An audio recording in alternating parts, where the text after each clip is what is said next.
Walked down a shuttered hallway. Chapter 3, Israel. We walked down a shuttered hallway through a door. The door opened into the middle of a bustling open-air market. Jack walked up to a vendor and ordered 2 cups of strong tea. He handed me one and said, "I figured you might need a drink?" I replied, "Yes, I do." As we took a seat at a small table for 2, he spoke. The entire world was falling apart. Yet, one country shined in the cascading darkness. Then, he spread his arms saying, "Welcome to Israel. Welcome to the old city of Jerusalem, its capital." I glanced around at the beautiful old city as Jack continued, "As I am sure you already know, thousands of years ago, God dispersed the Jewish people throughout the world, as he said he would. God made another promise to bring them back to the land. In 1948 God fulfilled that promise as the nation of Israel was born in one day. God took the Jewish people out of every country on the planet and made Israel the only modern-day haven for them. After he brought them home, he kept another promise that the country would bloom like a rose in the desert once they were back. Although the Jews faced many hardships in the beginning, out of necessity, they worked together turning the desert into fertile land. As Israel grew into a nation, they excelled in technology, science, medicine, and agriculture. In addition, Israel found within its borders huge deposits of natural gas and oil. As God promised, Israel bloomed in the desert and became the most prosperous and per capita the wealthiest country in the world. This current generation would become the Hebrew generation. While drought, famine, and economic hardship became commonplace throughout the rest of the world, Israel prospered. Israel tried to help others, but their efforts had little effect. Just about every nation on the planet hated them for it. Since its birth, Israel was attacked regularly by neighboring Muslim nations. Many of them wanted Israel's resources. Others just hated the Jewish people. After Israel discovered one of the largest natural gas and oil deposits in the world, those same resources being depleted in many other countries, made this small nation a more desirable target, but the fruitless endeavor of picking a fight with Israel and its God was an exercise in futility. To add insult to injury, Israel developed a fertilizer made from minerals found only in the Dead Sea, which further enhanced their ability to grow food, and further increased resentment by those who hated them. There wasn't a spot in Israel where one might put a mound of dirt, add the fertilizer, and grow a crop. That was like poking their enemies in the eye. We stood up and found ourselves standing behind a rock wall on a hill overlooking miles of farms and orchards down in the Jezreel Valley. Jack reached up, grabbed a fig from a nearby tree and handed it to me. I objected, "I don't like figs." "I know," he replied, "I didn't either until I ate one of these. So, I tried it. It was horrible. Well, I still don't like them." He laughed. "Yeah, me either."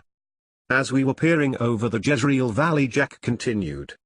Israel's growth at such a time even aroused the big boys on the block. Russia had taken notice, along with the larger Muslim nations such as Turkey, Iran, Libya, Sudan and their friends.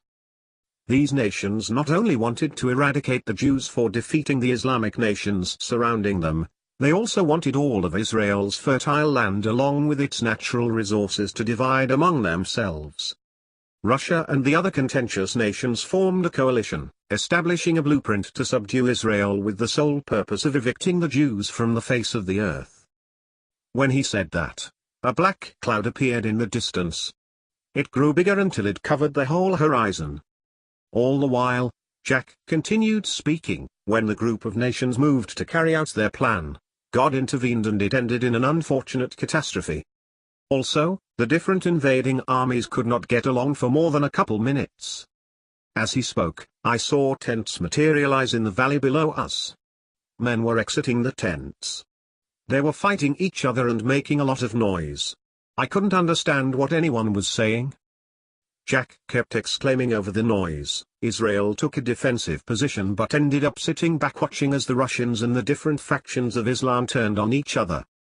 I turned my head to see an old man ambling our way bearing a cane, which made a slight tapping sound each time he took a step. I thought it was odd because of the loud noise coming from the valley below us. He wore a robe and a vest with diverse kinds of stones attached. I imagined he was the high priest. He walked up to us, looked over the valley, pointed his cane and said, "Those silly Russians. When will they ever learn?" A moment later great hailstones and fire came raining down out of the sky, falling on the camps below us. I saw men cowering as their bodies were burning.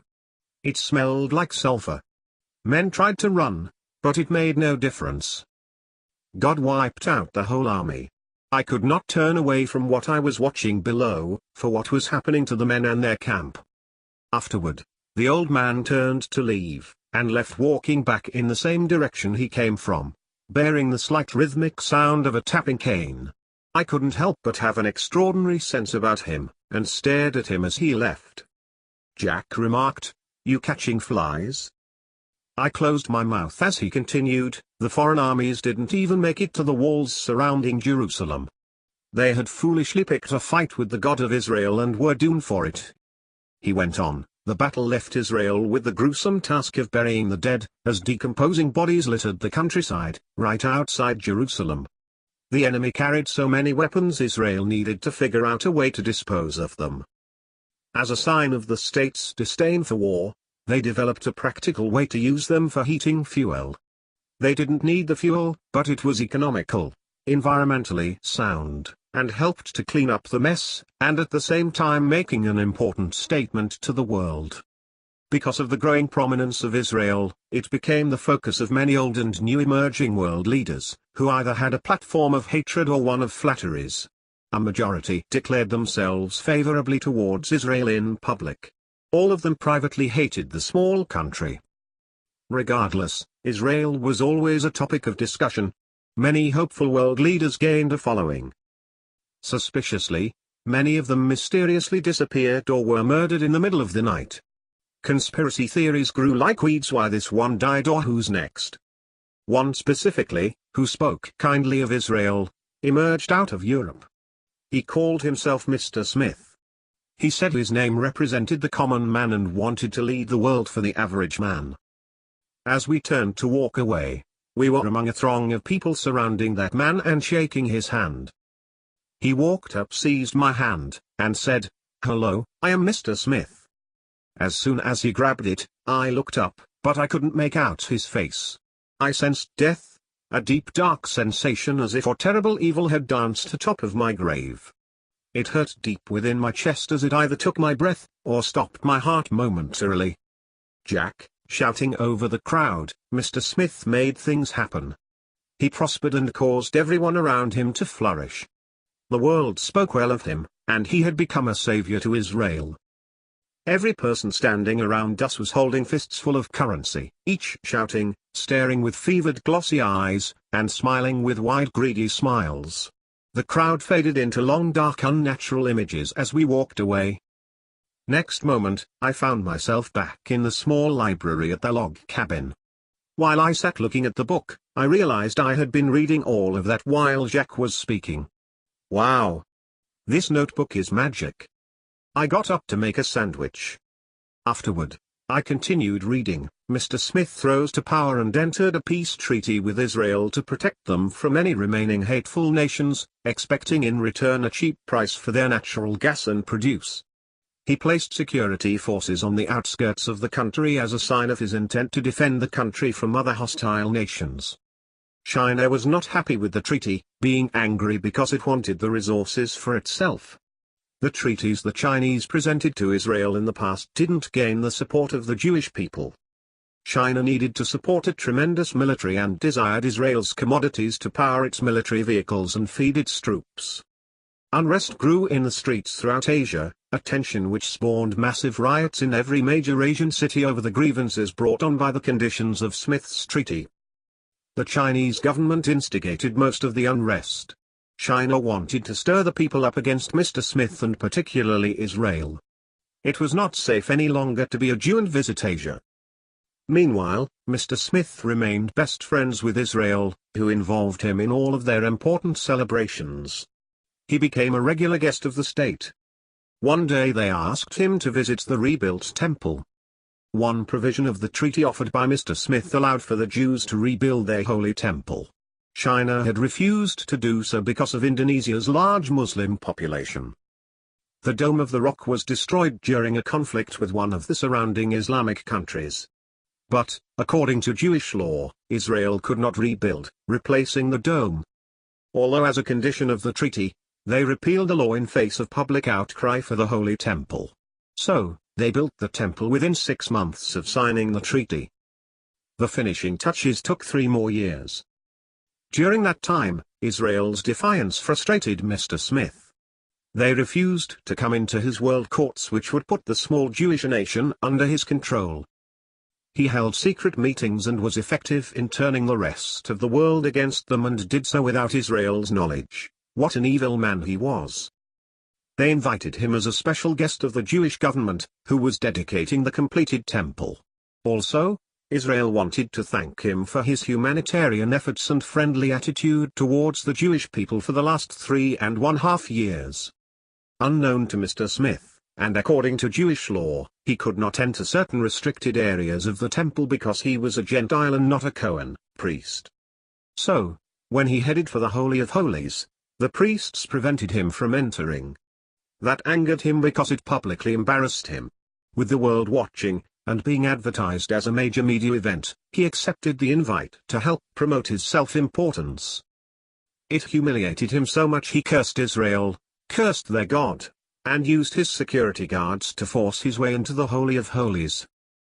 He proclaimed once inside, "Where is your God now?" Even though he had planned to take over Israel, this affront to his ego forced his hand. In an act of defiance, an unplanned coincidence, a Jewish rabbi struck Mr. Smith upside the head with an ornamental sword he was carrying. The world saw Mr. Smith die from that wound, but after 3 days in intensive care in an Israeli hospital he appeared to rise from the dead. At once, the armies he had placed around the country attacked the Jewish people. Jews living in Jerusalem had to flee for their lives. Jerusalem became empty of all Jews. The Jewish people took up residence in Petra, Jordan, which was the only defensible piece of real estate available to them. Mr. Smith could have wiped Petra off the map with a few bombs. There was no explanation why he didn't. Perhaps, God was protecting them, and would protect them for the next 3 years.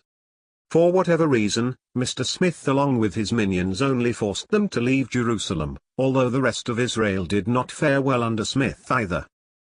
3 years following Smith's despicable act, after his resurrection, China, along with the rest of Asia, was too desperate and unable to contain their anger regarding Israel falling into Mr. Smith's hands.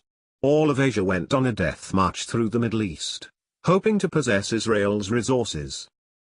Mr. Smith forced other nations to follow him by joining forces hoping to intercept the Chinese, who on their march to Jerusalem had already killed over 2 billion people. Nations were not only afraid of Mr. Smith.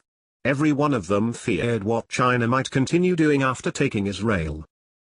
Would the Chinese turn on them should their campaign succeed? It was a catch-22 for world leaders because Mr. Smith, who being a dictatorial psychopath, had to be stopped too. Many innocent people died under Smith's evil rule. There was no reason to like him. Yet, one after another each nation capitulated to Mr. Smith out of fear. Now for the second time in 8 years, a major war was perpetrated upon the land of Israel. 6 months after the Chinese launched their campaign, China reached the Jezreel Valley. Mr. Smith with the rest of the world's armies assembled to confront the Asian countries there. During the first stages of the battle, a miraculous thing happened. Out of heaven came a great army. The leader of that army defeated the Chinese and Mr. Smith with all the other international militaries.